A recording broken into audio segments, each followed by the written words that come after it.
This keyboard is literally the cheapest keyboard we could find. Listen to its anti-ASMR. Let's go make it better.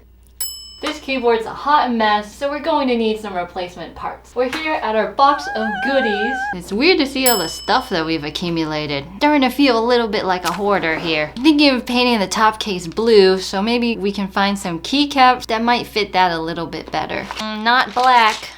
Definitely not pink. These are not keycaps. What you think? This might not be bad. No, these are better. I think we'll do these. Narrowed it down to these two. This one is really expensive. These are a little cheaper. We might go with the cheaper option here. Let's do these. We'll do these. On to switches. Who will be our sacrificial lamb? I'm thinking something cheap. Do we want something silent? We should do these. These are the Gateron alias switches. We'll do these. I think we'll do these. We're gonna have to solder these in so they're never coming back out. Yeah, we'll do these. We'll do these. Now what about our lubing? Get some dielectric grease. What kind of lube should we use? Is this worth 205G0? Yeah, it is. We'll use some normal packing foam that we find in the garage or something like that. Now that we got everything we need, we're gonna go open up this thing and really see what we're working with. It might be a disaster. Let's go. So this keyboard really needs work. It's hollow, it's scratchy, it's blue. Be careful. First thing we need to do is open up this keyboard. Try and be real careful so that we don't break anything because this thing is a piece of gotta bleep that. So let's take this keyboard apart. We need a tool kit. Where's the toolkit? Let's go get the toolkit. First thing is probably the keycaps that gotta come off. So here we go. Now that all these keycaps are off, we're gonna use our handy dandy toolkit to take off this plate. We got a really small screwdriver. Okay. Ooh, ta-da! We've got a pretty typical plastic looking case. I'm not sure how we just pull this out. We got a really plastic case. This should just slide out. Hopefully it works when we're done. Now that we're done with this, it's time to desolder these switches. Luckily for me, this just showed up in the mail. Power! Okay, let's go. All right, we're desoldering right now. Make sure it's hot. Ooh.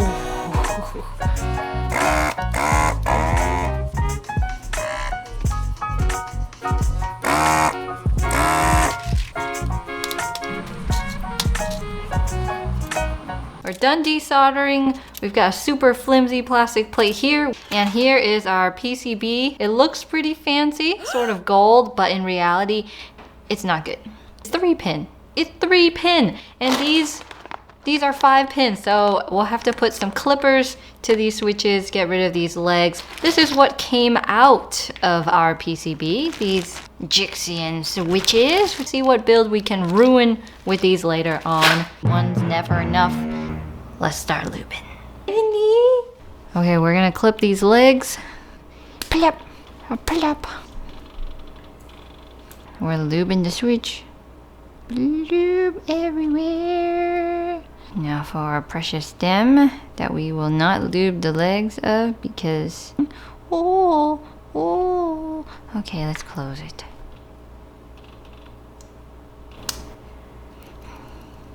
A 100 more to go. We're done lubing our switches before we solder those back in. We have to take care of these stabilizers that we have here. We got some extra ones. They're plate mounted. They will fit. Hopefully our dielectric grease, our flesh cutters, and our paintbrush. So let's just get this started. Ooh.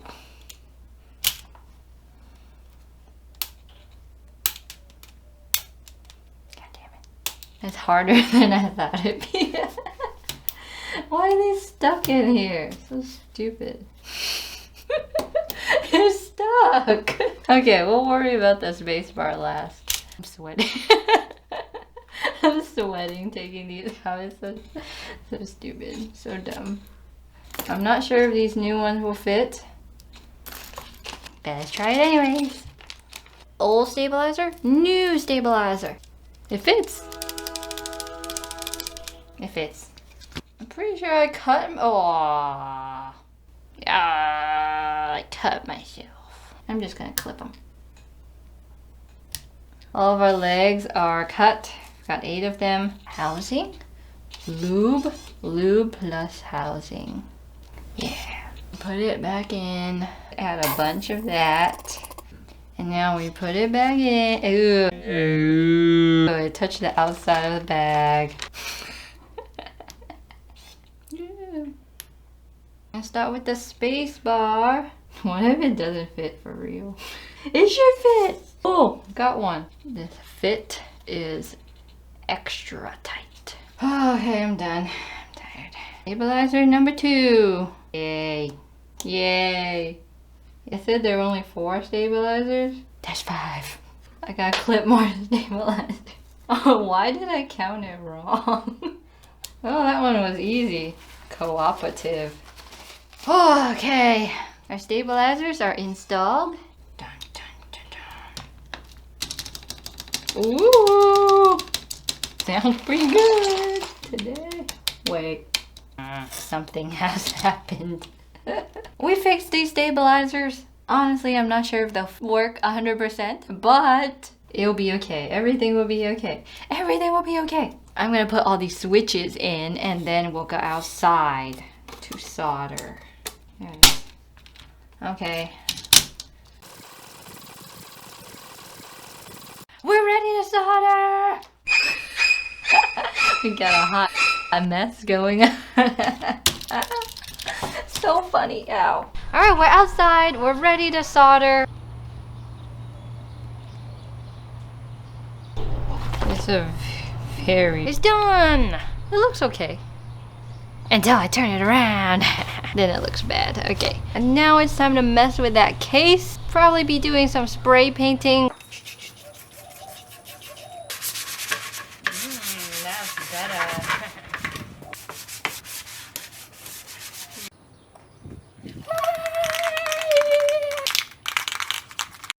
So this is my first time spray painting anything. We had to watch a video from Teki Boards maybe 4 or 5 times.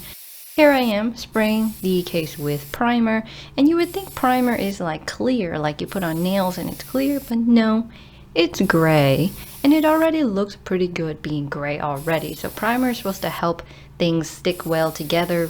I did about 2 coats on each side, waited 5 minutes between each coat, and here it is. Looks great. And there were some clumps and bumps here, so I had to sand it. Spritz, spritz, spritz, spritz, sand, sand, sand, sand. Oh yeah. And I'm probably sanded it too much. Here we got some ink blue spray paint. Ink blues reminds me of those Gateron blue ink switches. And it looked pretty bad at first, you know, because sometimes I don't know how to spray paint. Like now, what am I doing? What am I doing? There was a lot of wind these few days. That's a really awkward flip, but doing the bottom first allows you to flip it over without really worrying about messing it up. And here it is, looking real splotchy, being really aggressive with it, but the end product looks pretty good. Unless you shine it in a certain amount of light, then it looks bad.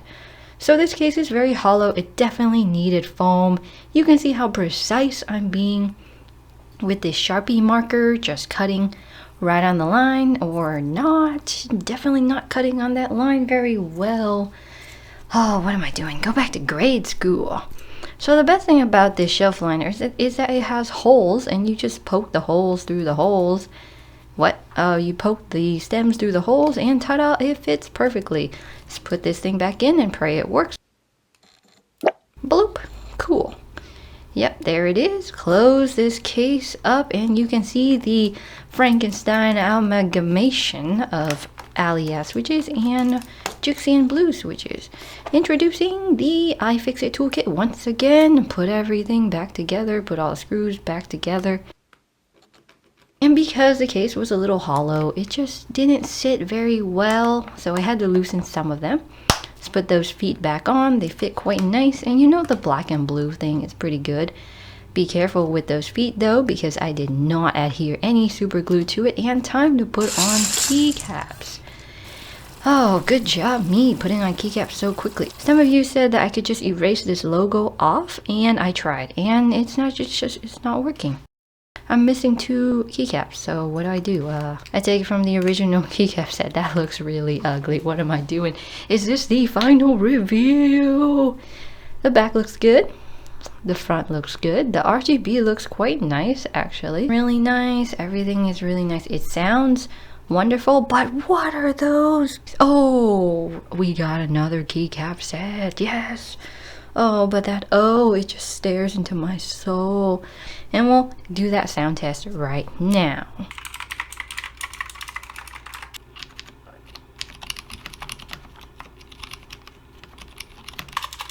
Ooh.